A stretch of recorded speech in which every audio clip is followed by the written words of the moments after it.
Era la prova d'autore per Francesco Rucco, chiamato a governare gli istinti di Vicenza, gli impulsi dei commercianti che chiedono di ripopolare il centro storico, le ambizioni turistiche della città del Palladio. Una sfida difficilissima per una mostra dal titolo beneaugurante, il trionfo del colore. E trionfo è stato anche di pubblico. La Kermesse chiude dopo 142 giorni con 40.953 visitatori e una media di 270 ingressi al giorno, numeri record che Palazzo Chiericati non aveva mai raggiunto prima. Se la mostra al Pushkin sul Tiepolo, quindi il Trionfo del Colore, era aperta al pubblico, quindi ha avuto 300.000 visitatori in una città di almeno 15 milioni di abitanti, 40.900 per Vicenza, una città di 112.000 abitanti, paganti, in questo caso è un risultato molto importante, straordinario. Una mostra che arriva dal freddo, con opere provenienti dal Pushkin di Mosca, che a Vicenza era iniziata col freddo il 23 novembre del 2018 e che finisce in un inedito freddissimo 5 maggio.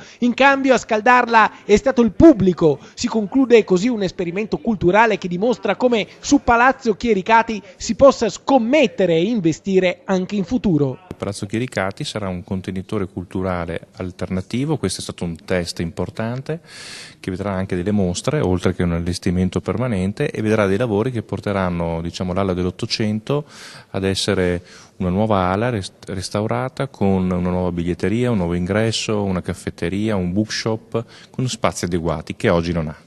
Durante i lavori di restauro a Palazzo Chiericati verrà allestita un'inedita esposizione temporanea figlia del Trionfo del Colore, perché verrà recuperata una parte dell'allestimento della mostra appena conclusa, a cui si aggiungeranno quadri e stampe del Settecento oggi conservati nell'ala ottocentesca del palazzo.